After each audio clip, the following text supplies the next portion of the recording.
cerita tentang kondisi kandang saya sebelum kandang yang ini. Saya dulu mempunyai dan sekarang masih mempunyai, yaitu kandang konvensional open house, di mana pertama kondisinya mengandalkan lingkungan alam, kemudian mengandalkan cuaca alam, kemudian memakai sekam, memakai pemanas seadanya. Volume kandang sekitar 5.000 ekor. Permasalahannya yaitu di cuaca, kemudian di bau kandang, karena dipastikan bahwa membersihkan kandang itu setelah panen. Kemudian kandang tersebut mengandalkan cuaca. Ketika musim kemarau, musim hujan sangat-sangat terpengaruh, kematian bisa tinggi, apalagi perubahan musim. Dan alhamdulillah dengan adanya kandang yang sekarang seperti ini, yang pertama lebih mudah dioperasikan. Kemudian kita tidak harus membeli skam karena kandang ini tidak memakai skam. Kemudian bisa dibersihkan tiap hari kotorannya karena mudah membersihkannya. Kemudian tidak memerlukan, yang ini yang istimewa itu, kalau dulu konvensional memerlukan lahan yang luas, kalau ini nggak luas juga, jadi kita bisa beternak ke atas dengan lahan yang sempit, sederhana. Kemudian kalau bau bisa kita kendalikan, tiap hari kita buang kotoran. Kemudian cara pemberian pakan lebih mudah, kemudian lebih irit. Kemudian karena tidak terbuang juga ke sana kemari, kita memasukkan langsung ke tempat pakan, kemudian kita ulir, kita putar, itu lebih mudah dioperasikan. Kemudian ada dengan adanya kipas, sehingga si suhu kandang itu di dalam tidak panas, tidak bau, tidak terlalu mengandalkan alam karena sudah ada kipas, sehingga udara panas di dalam, kemudian bau bisa terkontrol. Kemudian kalau tadi saya menimbang ayam, kalau yang konvensional sama yang ini bobotnya hampir sama, cuma bedanya di pakan lebih irit, mungkin pakan lebih irit. Saya lihat di hitungan FCR itu lebih kecil daripada normalnya, karena mungkin pakan tidak berceceran, kemudian pakan efisien, termakan semua. Kemudian kita lebih irit lampu, listrik, dan pemanas, karena dengan adanya plastik dan adanya rekayasa kipas angin itu exhaust, sehingga si panas yang dibutuhkan enggak terlalu banyak lah, cukup ini menggunakan listrik saja, tidak menggunakan gas yang banyak. Kemudian keistimewaan yang lainnya, kotoran bisa dijual lebih mahal karena tidak mengandung banyak skam. Kalau pakai skam itu sekitar harga jualnya per karung sekitar 3.500, paling mahal 5.000. Tapi kalau ini saya udah tanyakan 10 sampai 15.000. Untuk sementara keterangan segitu dulu. Assalamualaikum warahmatullahi wabarakatuh. 30 kita mau timbang untuk berat panen hasil dari penelitian.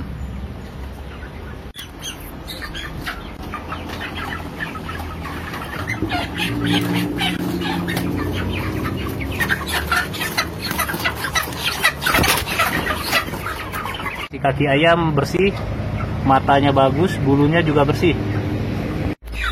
Kegiatan saat panen, kegiatan saat penimbangan ayam. Semua ayam ditimbang untuk mengetahui berat akhirnya. Ini kondisi ayamnya aktual. Kondisi ayam bersih karena tidak terkena langsung dengan skam, sehingga ayam badannya bersih, kakinya juga bersih. Saat ditimbang ayam berusia 30 hari. Kondisi ayam sehat dan baik.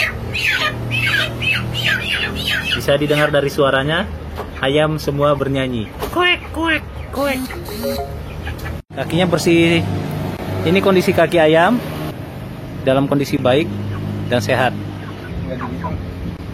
Bersih, tidak berair, menunjukkan kaki ayam dan ayamnya juga dalam kondisi yang baik. Assalamualaikum warahmatullahi wabarakatuh.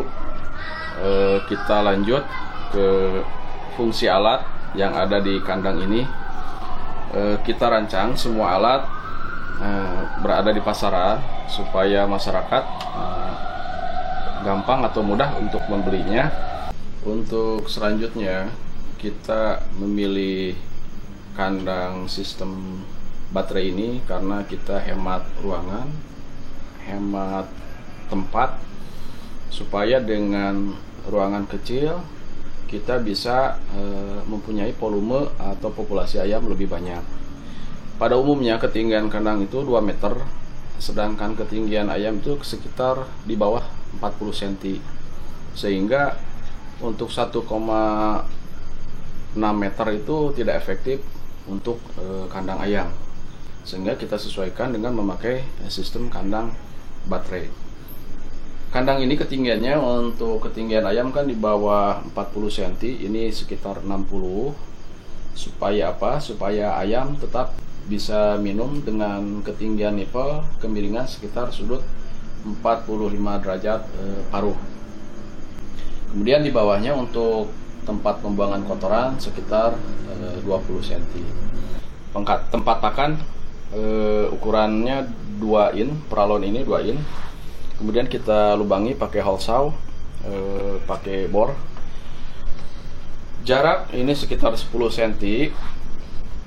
Kemudian untuk memajukan atau memasukkan pakan itu, pertama kita masukkan dari alat ini, dari paralon ini yang ukuran kurang lebih ini 4 in, ukuran 4 in. Kemudian masuk pakan ke dalam, kita menumpuk di sini sambil kita putar. Ini memakai kawat. Panjang kawat ini sekitar 1,5 kali panjang dari paralon ini. Untuk membuat kawat atau paralon untuk masuk ke dalam ini, kawatnya gampang, kita keluarkan dulu. Ini kita lilit di paralon ini, kita lilit di paralon. Kemudian setelah dililit, supaya dapat memasukkan, kita tarik supaya lebih panjang masuk ke dalam. Kemudian kita masukkan ke sini.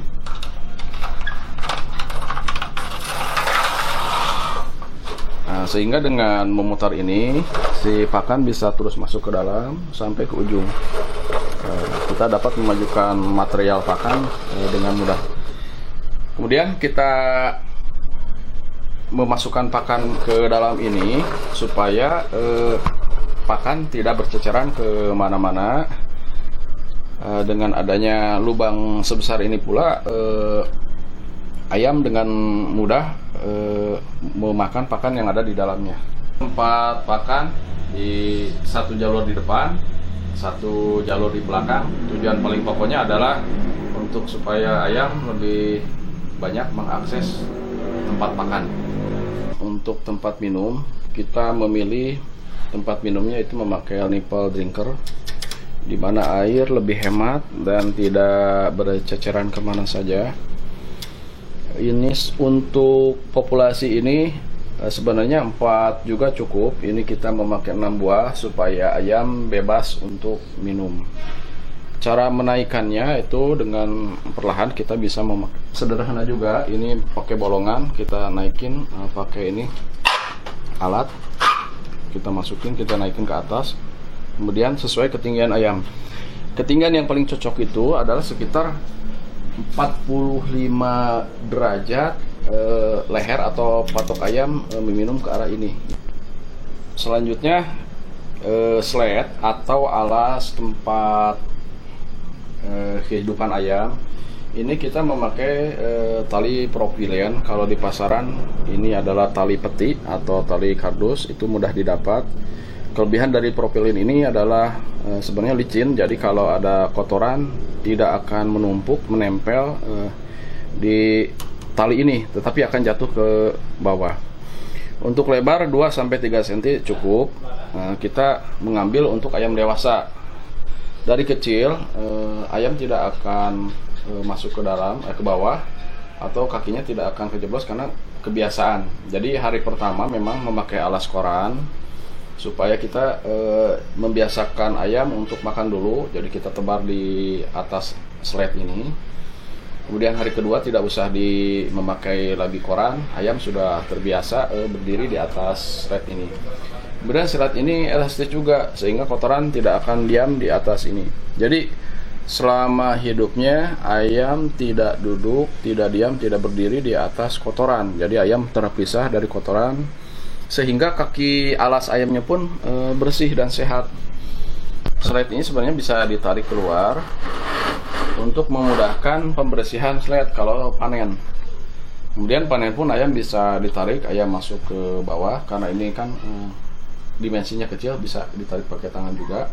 Tapi kalau nanti kita perluas kandangnya, lebarnya bisa 2, 3 sampai 10 meter pakai ban berjalan, maka ini bisa berfungsi untuk pemanenan. Jadi ayam kita tarik, ayam jatuh ke bawah, kita panen di ujung.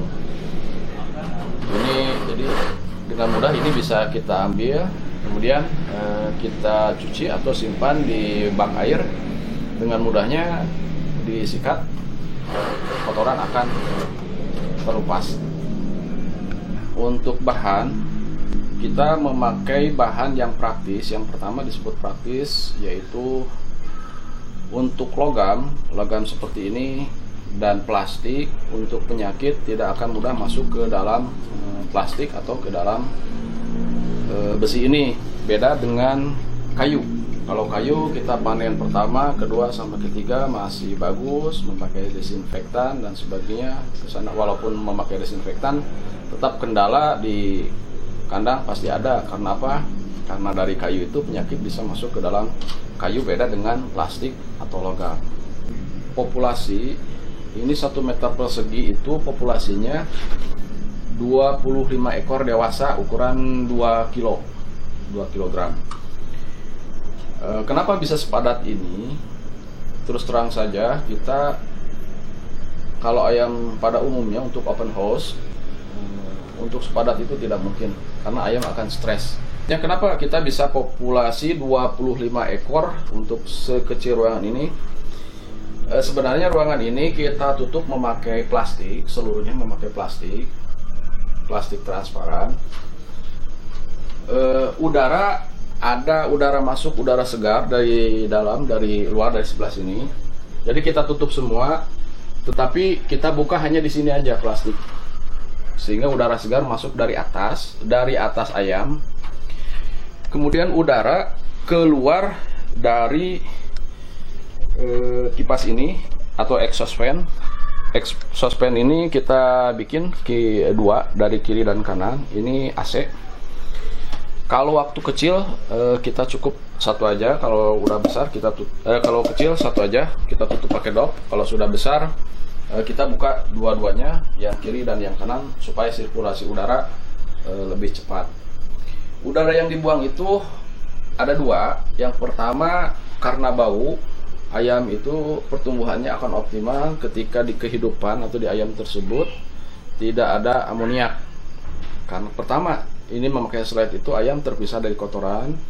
Yang kedua, udara segar dari atas kemudian dibuang ke bawah ke dua exhaust ini, maka ayam tidak akan mencium bau udara yang berada di ruangan karena langsung dibuang ke bawah. Maka dengan adanya exhaust tersebut, maka udara yang masuk selain fresh, suhu udara yang berada di dalam itu tertarik ke luar oleh exhaust ini.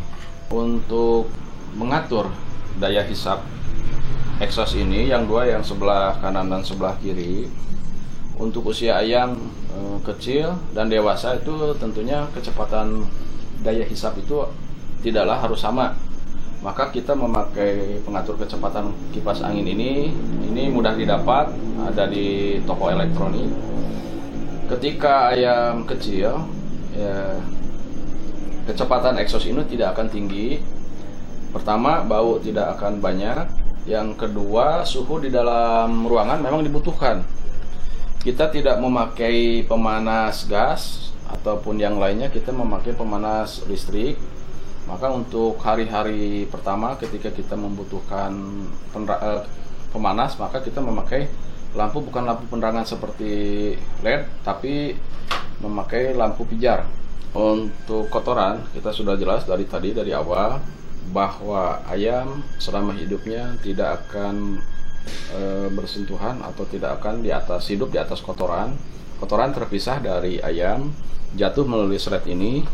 Untuk cara pembuangan kotoran yaitu dengan menarik memakai karet, memakai paralon. Kemudian kotoran menumpuk di sebelah sini dan airnya pun menumpuk di sini. Kemudian setelah menumpuk kita dorong memakai karet juga mudah. Kemudian untuk kipas ini kita bisa mudah membuka sehingga ini memakai ember, kotoran pun diseret ke dalam ember melalui lubang ini. Tetapi kalau memang nanti kita rancang atau masyarakat yang akan merancang kandang dengan panjang lebih dari 1 meter, 2 atau 3 meter bisa memakai ban berjalan. Jadi pembuangan di sebelah kiri atau sebelah kanan.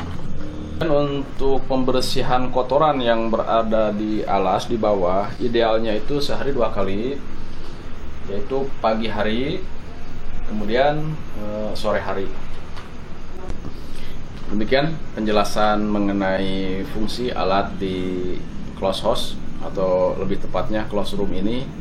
Mudah-mudahan dengan penjelasan ini bisa diaplikasikan dan lebih bermanfaat di masyarakat pada umumnya. Assalamualaikum warahmatullahi wabarakatuh.